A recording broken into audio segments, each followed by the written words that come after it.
Hello, and welcome to Grug Gaming, and welcome back to our playthrough of Dominions 4. In our last episode, we finally finished the last of the dry introductions to our nations in the game, and now it's time to move on and show the computer who the next Pantocrator will be. So if you remember last turn, we went ahead and sent Bill sneaking off to the west, and we made Bob our prophet.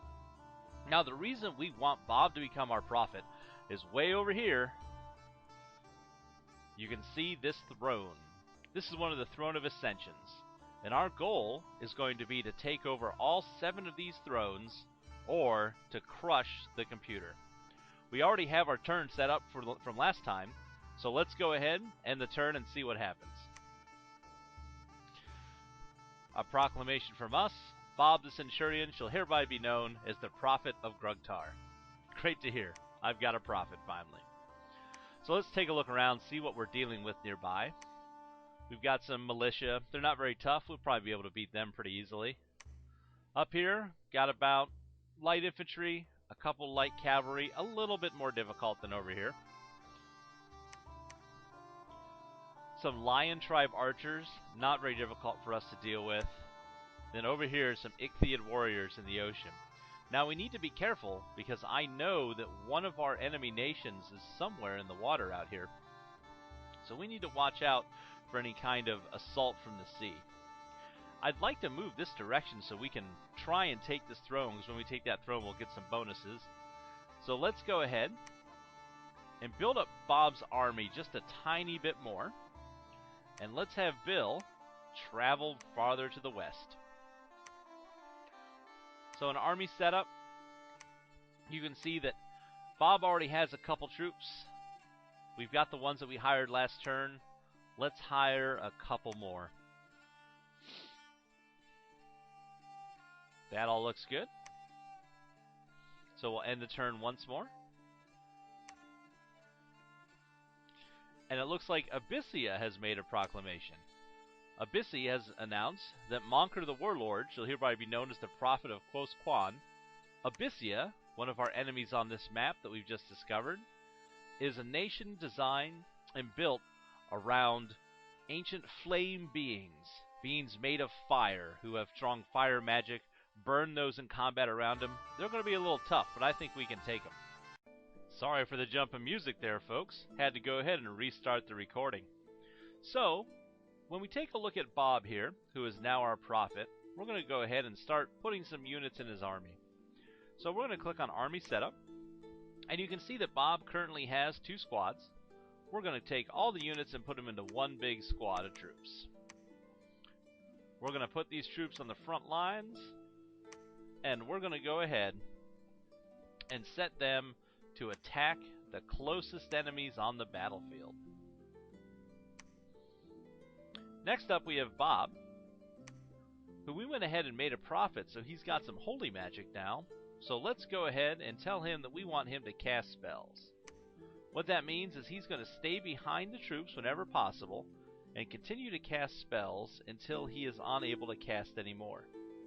Now the cool thing about Bob is because he's going to be casting holy spells, those spells don't cause him to get fatigued during battle, and he can keep going and going like the Energizer Bunny.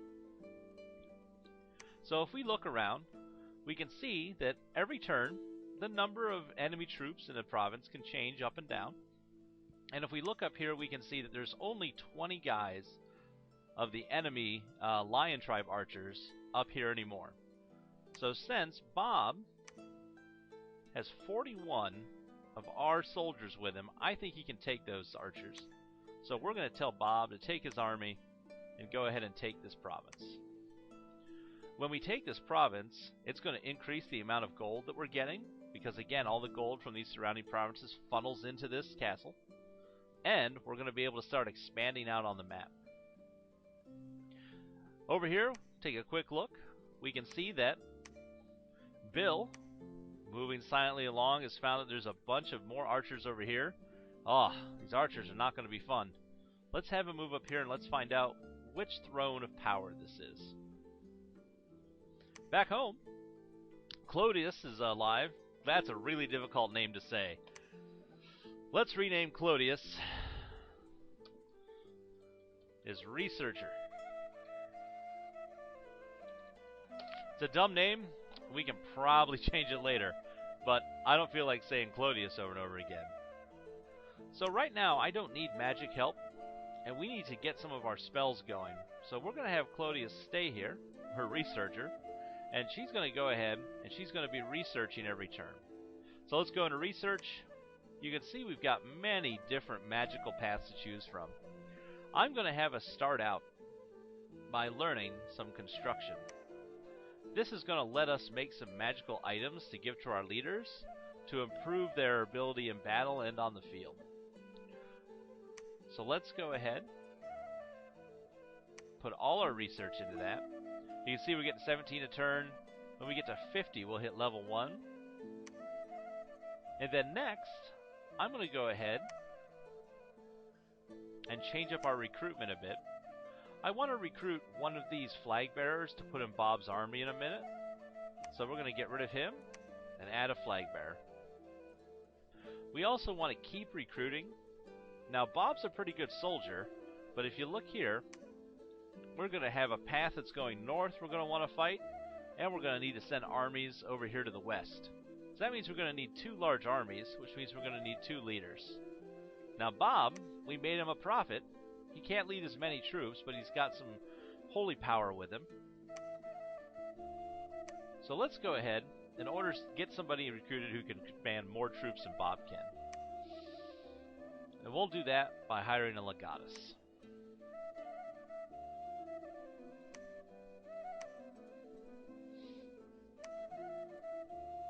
Alright, that's going to end our turn right now.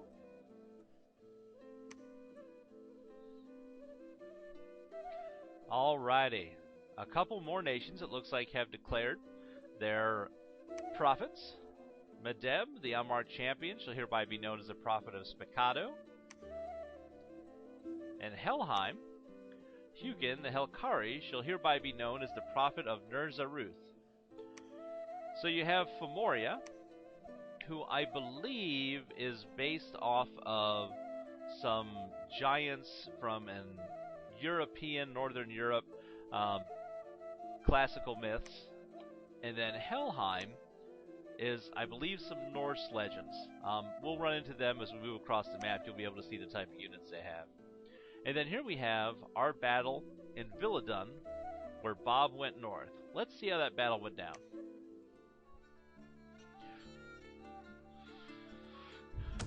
Alrighty, so here on the left, we've got Bob. We've got Bob's giant block of an army. And over here on the right, we have all of those lion-type soldiers. Got a couple archers. Some warriors. Looks like they have shields and spears. And it looks like they have a witch doctor with them. The witch doctor, as you can see, not very powerful stats, but he can still cast some spells to help them. Using his nature magic, he can make them fatigue less, he can slow us down, he's got some tricks up his sleeve. Let's go ahead and see how our armies do. We're going to speed this up. There we go.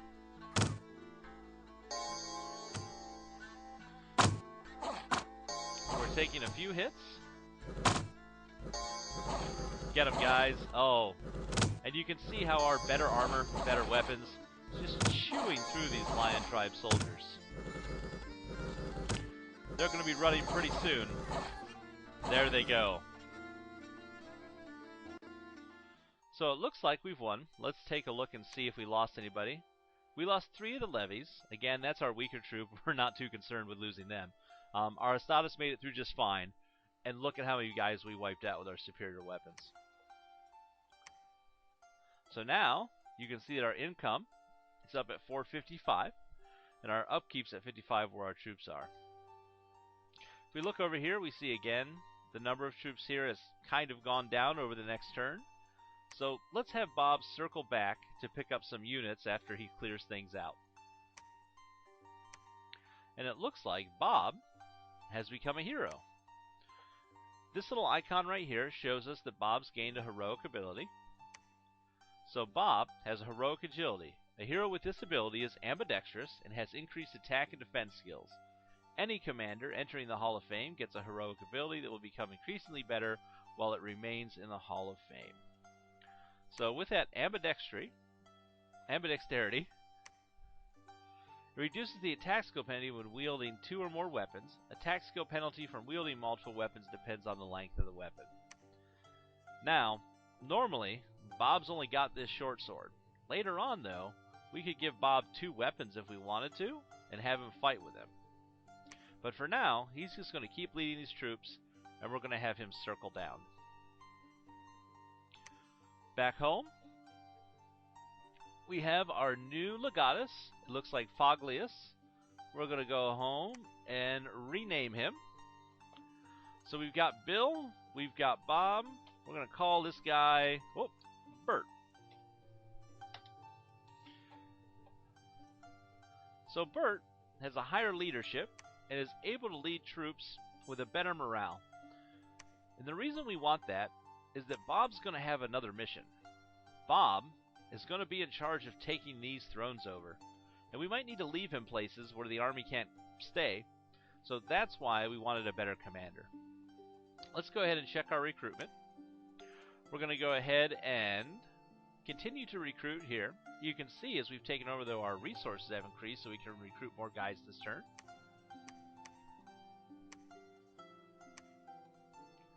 And we're going to continue to build up our magic.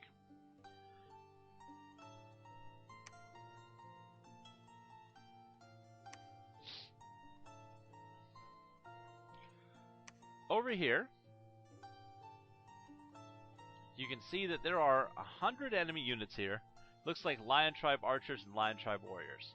So this is not going to be very difficult for us to take with an army, but we're going to want to get there first because somebody else could get to this throne and get its advantages before we can. Looks like we've got everything set up to go ahead and move forward. We're still conducting our research here, so let's go ahead and end the turn.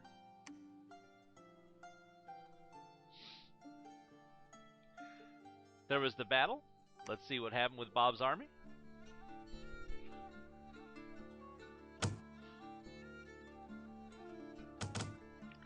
We're going to speed this up a bit.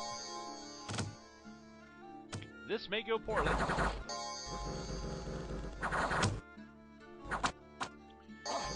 Oh, come on, Bob's guys. Let's get them. As you can see, these troops right here, the cataphracts, they have defense skill and protection that's better than ours. And you can see that they have a pretty good morale. If we look at one of our guys, this one's wounded, but we have a high enough morale that we're going to hold up against this. Let's take a look at one of our Hestatus. As you can see, not as good a protection, but our morale is superior. And we're hoping that our morale will hold us through.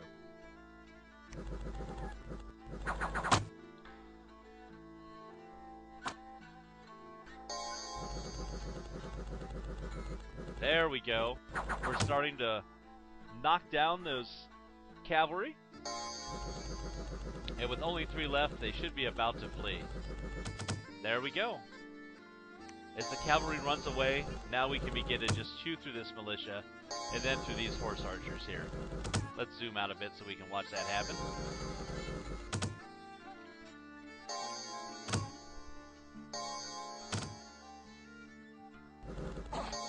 Here they go. As you can see, even against the superior number of enemy, because of our better equipment and elite troops, we're able to mow through them. We lost a couple levies, we lost a couple of Hestatas, which we definitely don't like. But when you look at the number of enemies that we defeated, we did very well. Again, we're increasing our treasury, our income. Let's go back here and take a look at our new Researcher Mage.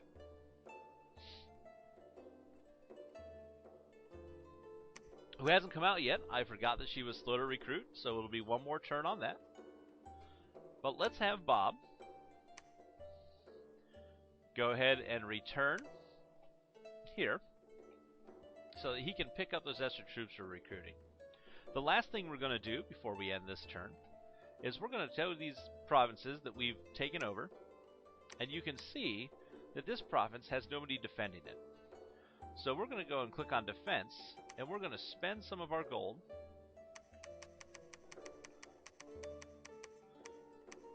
I like to get up to 21. And this is going to get us some local troops to defend this area against attack. And it's also going to add a local leader, so we have a witch doctor over here as well. So we'll go ahead and set that. Same thing. I'm going to go here and set this rather high.